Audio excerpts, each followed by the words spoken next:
This is just a simple post-commentary video on what my thought process was during this Broly Raider. At the start of every match, I just use the 3 ability to gain more power, uh, particularly movement speed, and then I combo it with the 4 ability to dash, and I do it towards where I think survivors would only spawn on the map based on the past Survivor games I've played and how they're predefined locations. If you know them, then you can easily run towards them as any raider, but Broly's particularly better. This is common knowledge, but Broly's better because he can dash immediately towards it and then kill people before they can gain Dragon Change. So normally you could like go anywhere around the map. You wouldn't like to go around to the 2 zones that are nearest to you mostly because uh survivors spawn on the opposite side of the map. So this time I just opted to go straight forward uh and to the opposite side of the map. And here, once I get up here, bit of artifacting on the screen. I immediately see someone run off to the side there. Uh Here, this person here. And then also I see this door is open here, which tells me that 2 people went in those places. I can see that person there. And since this is a destructible building with multiple floors, meanwhile this is just a destructible building that once you destroy it leaves the area down here, I decided to go for this one specifically because going for this person they might evade behind the indestructible walls, which you might see here in a second. I don't remember. So I opt to go for this person. They hide behind the walls, which stops a couple of my blasts here, so I have to get in closer. Optimally, I would rather just continue shooting from range to kill them, but I have to go in for the melee here, and luckily it hits. I go ahead and down them as quickly as possible, that way in case they do get left behind, they bleed out immediately. Because if I were to just down them and then come back later and then finish them off, then it would reset their timer, of course. And so I want them to bleed out as soon as possible so that I have that eliminated. From here I go and look for that remaining person that I saw at the entrance. I make sure whenever I dash to break that building specifically and then look behind to see if I can lock onto them if they were still in that. But unfortunately they're not.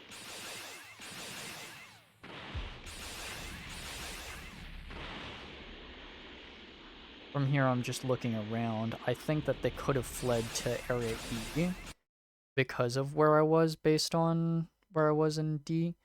And I was right. I at least found someone. I don't know if this was the person that I saw originally. But I did find them, so I immediately start shooting at them. They get on their trampoline and also do energy fields. I try to hit them as much as I can, and I do down them in midair. So then I go to finish them off immediately. Start their bleed out timer. That person just disconnected. I feel bad for them. I genuinely apologize. um and that's just kind of an unfortunate situation of playing optimally. Uh Otherwise, from here I pop the power again and then combo back to the dash to go back towards this area to see if they're getting her up again.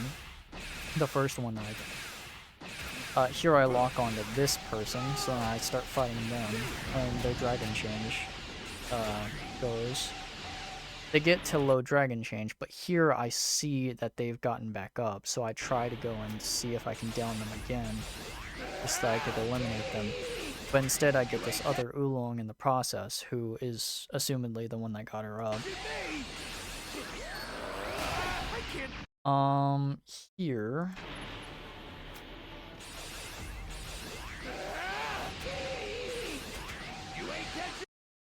I heard him use some kind of ability, so I decided to use one of my supers, because I thought that maybe he would get stuck in place, and managed to hit Gladly, which downed him. and then I went and finished him off.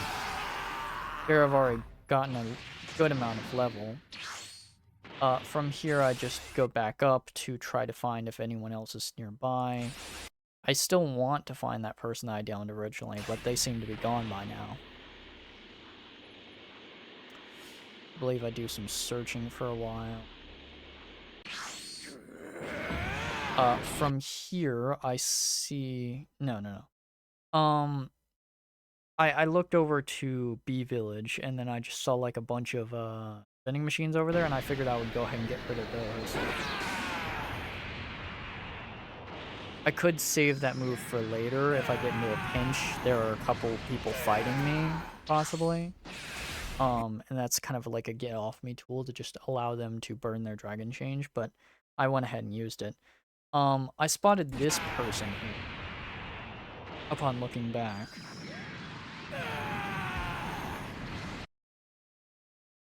And they were assumedly going in game so long. Go ahead and finish them off. At this point, I have 3 people down, so I don't want to kill any more people if these 2 people bleed out first. The super transfer does. If these 2 bleed out and then another bleeds out, then the escape time machine goes up, and obviously I don't want that to happen because I don't want the survivors to leave. I spot a civilian, I go get the civilian.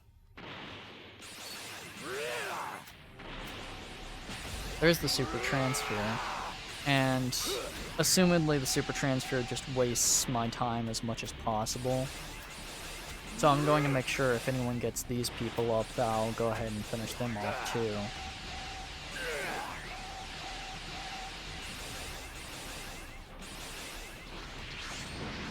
From here, I don't really want them to waste my time, so I just get back here a little bit. I see that they are gaining keys. And there's a sand pod who... Someone sand podded, hopefully to get the oolong out of it, and got them up, which makes sense. From here, my evolution finally goes off. Immediately, though, because I know that this oolong and this other person I downed got back up, I immediately used the T skill to rain Hellfire. Luckily, I downed the oolong again, and the shield going up is telling me that several people are nearby because I can hear the beams being shot out from it to target other people. And I've downed several people here, more people than I'd like, of course, because if all 3 of these people bled out, then the emergency time machines would go up. And I'm not really looking to do that. I go ahead and finish off this person to get the amount of change power to my next level. Anyway.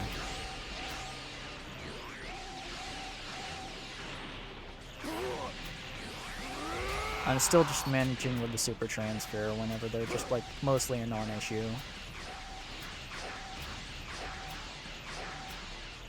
They're trying to get closer to me and then melee me. But of course, at this point, I know that, like, they need to get some of these people up so that the emergency time machines don't go up. So I'm getting out of here and giving them time to do that.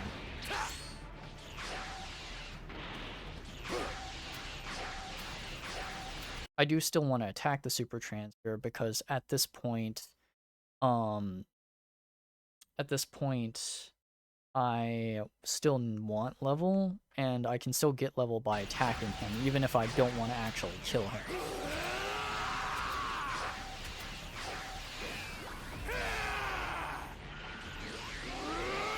I could have waited there whenever he did his super attack and punished him with my super attack, but I already used it. Still, though, he de-transforms from the super transfer, and then I just let him be, because I don't want to kill any more people. There's 3 people down. At this point, I look for an area to destroy. There are many areas with keys. I meant to go for B here because B is the largest area to be destroyed on the map, and I would like to remove as much space as possible. Also, it has a really big, it has as much space. Also, A and C are good contenders for that, but B Village is very nice, and then also the escape time machine spawns here, so I went ahead and got rid of that. I tried to anyway. I accidentally misclicked and put it on C, but it's whatever, because there's also a key there too. So C gets destroyed without a hitch. From here I go to B, just to make sure that I destroyed any vending machines here from earlier. Well, I'm honestly letting them get the power keys. Because I want them to start up the super time machine.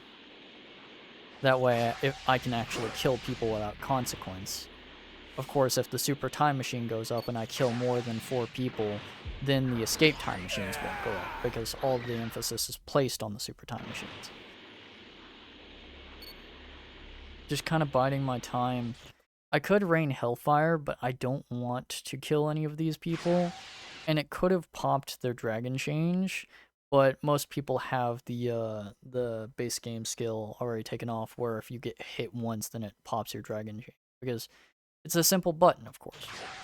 I'm just destroying more vending machines. I'm looking at where vending machine locations should be, letting them place power keys again, going and looking for civilians. Eventually I do run into someone here.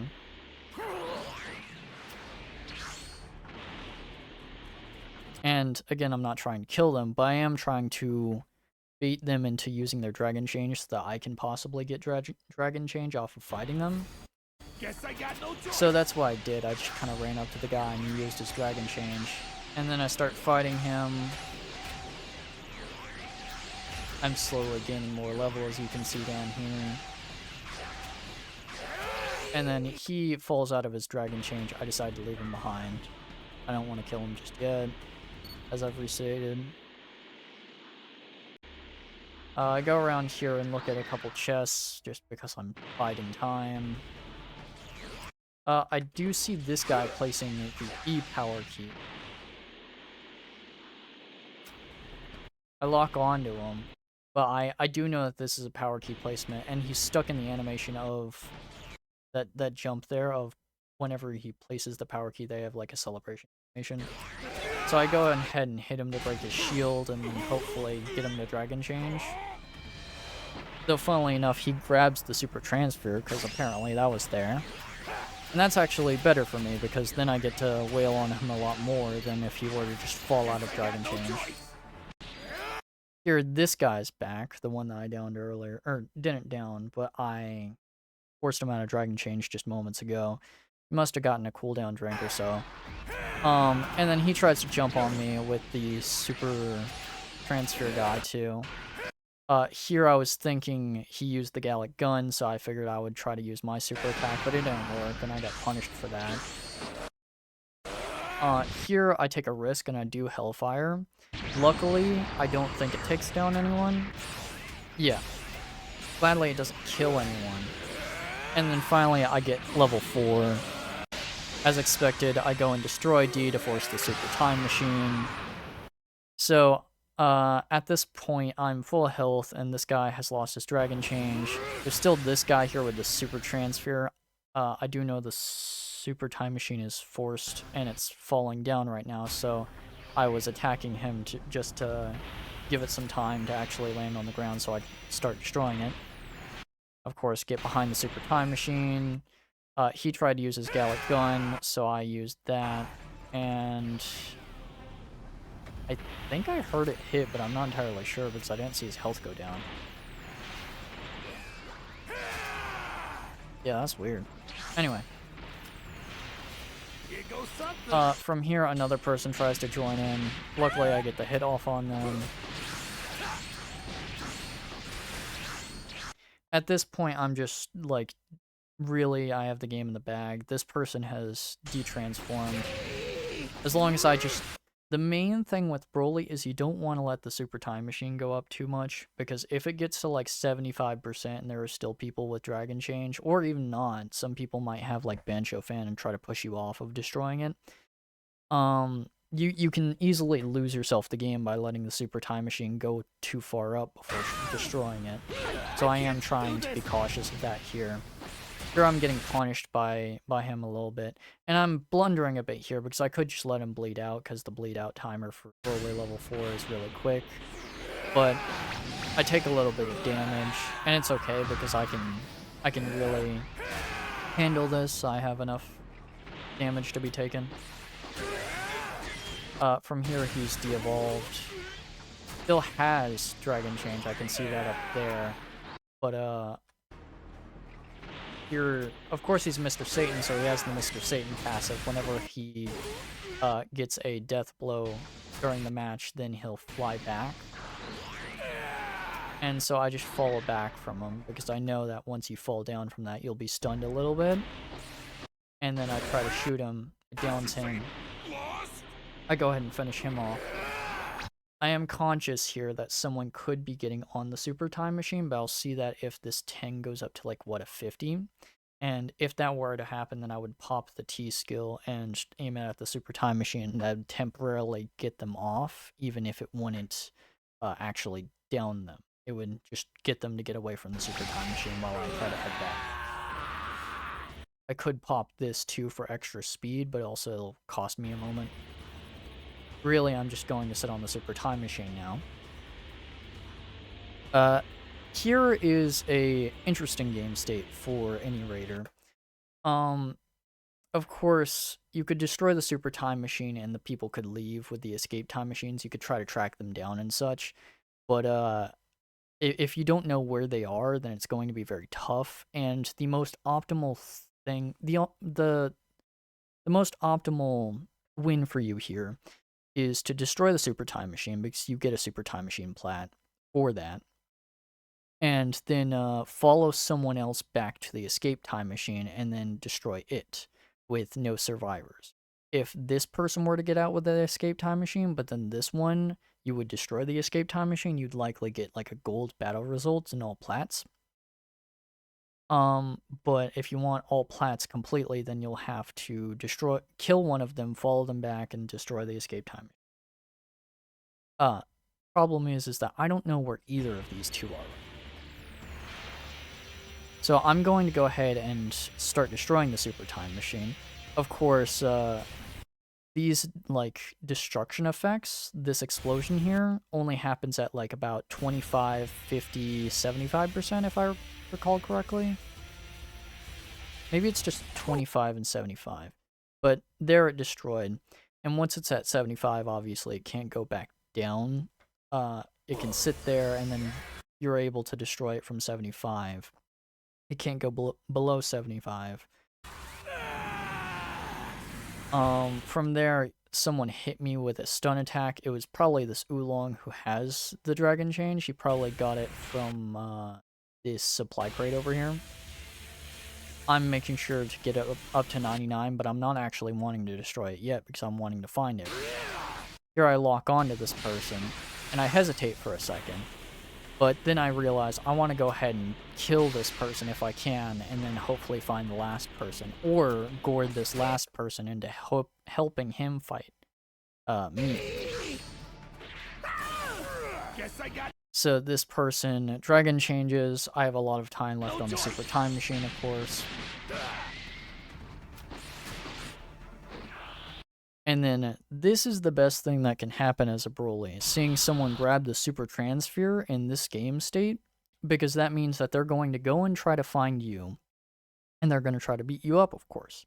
But if you instead let them come to you, fight this last guy, take him down, then you have a very obvious target here who will probably run and go and get the escape time machine once you beat them up. You'll be able to just follow them wherever they go.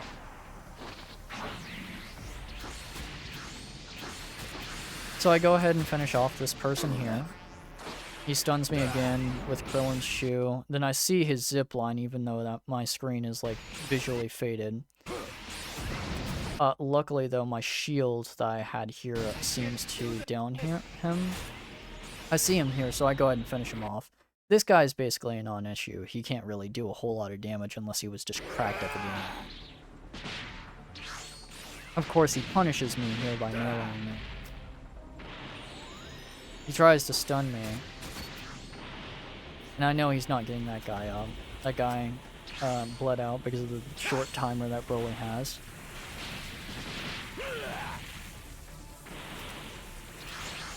This guy thinks that all he can really do is just keep me off the super time machine, but it really doesn't work because, I mean, like, we have half the super time machine left to go. I go ahead and I do the vanishing kick to knock him out of the super transfer, which is, of course, done by locking onto the player and then hitting forward, like walking forward towards them, and then attacking, or doing the vanish button. And then they'll, of course, take you directly to them, hit them, so he's fallen out. Now, I don't want him to punch me here, because, of course, if he punches me, then it's going to break his shield. And if he does that twice, he's going to die. I don't want him to die yet, because I need to kill I need to, first off, destroy the super time machine so I can get that plat. And then I need to follow him back so that I can destroy the escape time machine, too. So it's a problem of I need to get down there, but also I don't want him to die completely. So his barrier's broken. It's kind of funny because he's a little bit laggy here, you'll see. He takes a good amount of time to run back up here. Luckily, I can get up before he's able to melee me and just cause his own death. And so I've destroyed the super time machine. All I want is to motion him over towards the escape time machine here, which is what I'm doing. I see that he's obviously transformed into that bench, and I just keep my eyes on him because I don't want him to leave. He goes for the missile here, and I need to follow him immediately, so I use my dash, because I don't need him to get out of my sight. I can't lose sight of him, or else he might actually leave with the escape time machine. So here he's accessing the escape time machine, and then immediately I just start destroying it. He did well in trying to get behind cover. He maybe could have managed to escape, but luckily I destroyed it. And then that's the whole game. Platinum battle results because killed everybody. Power up because I got to level 4 versus survivor because I killed everybody again. No escape because I destroyed the escape time machine. And then a super time machine stopper, whatever it is, I destroyed the super time machine.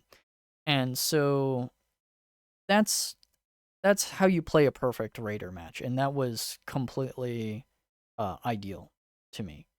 I got 150% experience bonus for that because I only really like to play Raider during these experience matches. Here's all the players that was in here. It was a really fun match. I had a really great time, and props to all these people. I feel bad playing brutally like this, especially to the person who disconnected. I feel like I don't mean to ruin anyone's day, so I'm very sorry about that to that person specifically, or anyone else who is upset by me playing Raider. I don't mean to make people mad, and I will give out a personal apology to anyone who needs it. Um, Other than that, yeah, I think that's it. In summary, really, you just want to be able to make sure that 3 people bleed out. The ideal Raider match is first get 3 people to bleed out. Uh, Once that happens, don't kill anyone else. If one more person bleeds out, of course, escape time machines go up. That gives the survivors an opportunity to leave. You don't want that to happen. You want them to get the super time machine after that point, but you can still fight, because if you attack them, maybe it's not as Broly specifically, you gotta look at your specific Raider. Maybe your Raider doesn't gain experience from attacking Dragon Changed people. But as Broly specifically, you can still attack people to get your level up. Get Broly level 4, and then destroy any remaining key areas that you force the super time machine. Once the super time machine is up, you're free to kill everybody, as long as you make sure you leave one person alive, know where they are, destroy the super time machine, follow that person to the escape time machine, and destroy the escape time machine. If you were to kill everybody after the super time machine goes up, you'll still win, of course, and that's great. But optimally, you want to get all plats to get all as many points as possible to level up the raider. You want to make sure that you destroy the super time machine, follow the last person, destroy the escape time machine, and then you're good. That's an optimal raider match. That's all.